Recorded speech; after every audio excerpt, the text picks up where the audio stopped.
Start back up with linebackers coach Brian Jean-Marie. To ask a question to coach, please hit the raise your hand function. We'll go to Eric Kane, then Patrick Brown. Eric Kane, the sports animal, and welcome to Knoxville, coach. Been a lot of turnover at that inside linebacker spot with guys leaving to the portal and going here and there and graduating and whatnot. What have you seen from those guys so far in your time in Knoxville, and how do you think they've responded during offseason conditioning and all that? First off, thank you for having me here. They've been great. The guys have been attentive and very eager to learn, Coach Banks' new system. They've, come in with a bounce in their step, with some of the things that Coach Heupel has, installed so far for the program. So it's been great every day that we've got a chance to get together.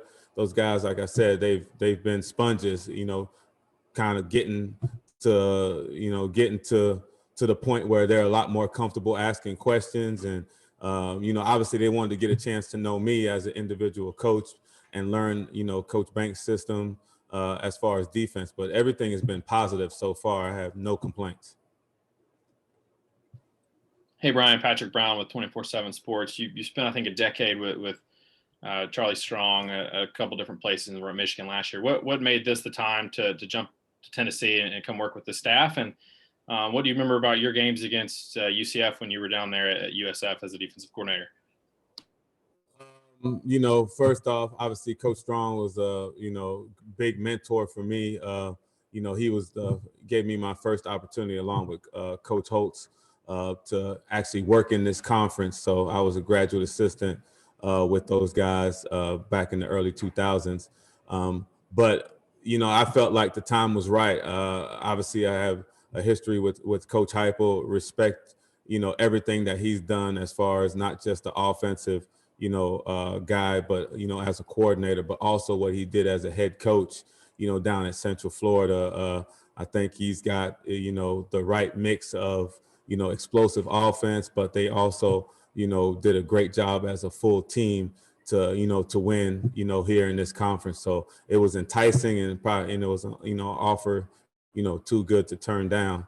And just, from, like I said, from the experiences at UCF, like I said, a very, very explosive, an aggressive team, they're a team that, going to take their shots, obviously, as far as getting downfield, but a team that you had to defend from sideline to sideline, that was going to be equally as explosive, with the pass game as they were with the run game, and probably one of the more difficult teams to prepare for, that I've had, to prepare for throughout my whole career. So to be on, obviously a team with him, like I said, was too enticing. And I know they're going to put some points on the board and give us a chance to win a lot of games.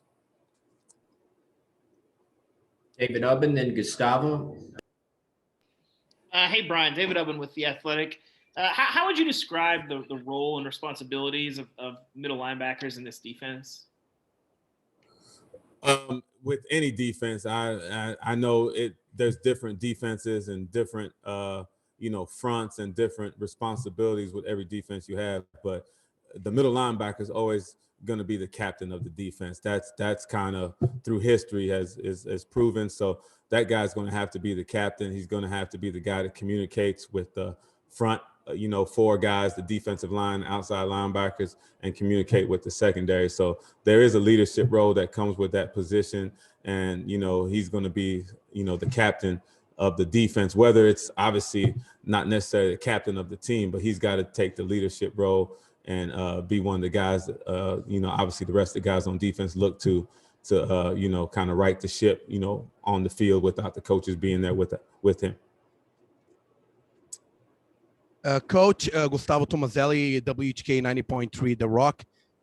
You worked with some big schools on the Big 10, Big 12 in the ACC, but it's the first time you worked in an SEC school. How you feel about that, you take on a school in the SEC, which is a so tough conference? It's a great challenge. Obviously the SEC is regarded as the best football conference in college football. So, you have an opportunity to come here, especially at a program, like the University of Tennessee. It's a great challenge and one that, you're always looking forward to, see, how you would do as a coach in this conference, and you're playing against playing and coaching against the best players and the best coaches in college football. So it's exciting. It's exciting. You get a chance to, obviously match wits, but obviously, go against some of the, better programs in the country. So, if you feel like you're, a good coach and you're tied to obviously a good program, it's something that, like I said, it's opportunity, once in a lifetime opportunity, I would say, that, you wouldn't turn down and you're excited to be a part of.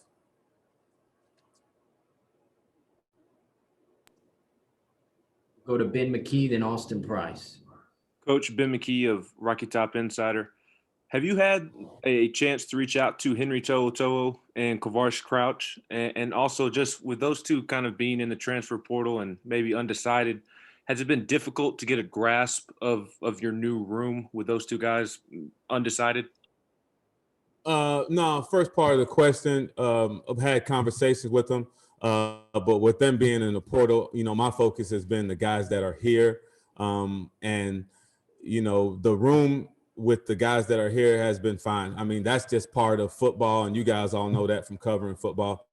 No matter how well or, how thoughtfully planned out something is, between injuries and other circumstances, you have to go with the guys that are available. And that's kind of how we're looking at it. Obviously those two are great players, and we'll see what happens with them, obviously in the future. But for right now, I'm focusing on the guys that are with us. And like I said, they've been great. They've been great. And, like I said, have been sponges soaking up everything that we're doing, and been very, very happy with, the guys that are here, going through the weightlifting and the conditioning every day, as part of the volunteer program. Coach Austin Price of VolQuest and Rivals.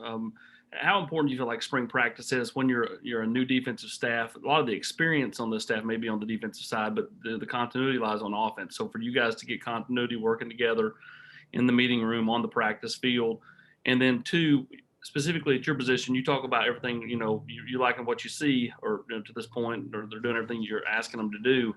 Do you think it feels like, because there has been change at your position and change with the staff, that the newness kind of, you're starting fresh together instead of old ideas versus new ideas?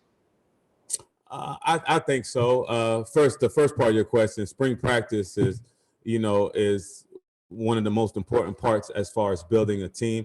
As you saw last year, without a lot of teams getting spring practice because of the COVID-19 epidemic, you saw how slow some teams started, and probably guys were having to figure each other out, coaches and players, because they didn't have the spring practice. So I think it's very, very important. And, as far as the staff and the players, it is our first introduction to, football, 11 on 11, with us putting a actual game plan in and watching these guys run around. And it's the closest thing we're going to get to a game. So, yeah, it's going to be very, very important. And like I said, it's a process, because they're getting to know us and we're getting to know them. We know their strengths and weaknesses. We'll know them a lot better once we get out of spring practice. But I think with the, some of the veteran guys that we have on staff here, they've been in a lot of different systems and have had the opportunity to, obviously coach under a bunch of different coaches. So I think it's been a seamless transition with those guys. Coach Banks has done a great job of bringing in, his package and, allowing guys to kind of, fit how they see things into that package. And it's been, it's been good. And obviously we want to see how that works, going into spring practice, but everything's been great so far. Jimmy Himes. Coach Jimmy Himes with the Sports Animal in Knoxville. With the offenses that you see, the variety of offenses in the up tempo, how important is it for you to have 3 down linebackers? Obviously it's going to be important because, with the up tempo offenses, they keep the guys that are on the field, during the first and second down. They keep them on the field on third down if they're going at a certain tempo where you can't sub to get your different packages in. So we have to have guys that are versatile enough, obviously, to be good enough to stop the run, and are going to be obviously adequate enough to defend the pass. That's kind of the problems with going against up-tempo offenses, because they can get you in a certain package and keep you in it, if you're not able to stop them, on third down. So that's going to be, one of our main goals coming out of spring, is to see which linebackers we have that can stay on the field, no matter the situation.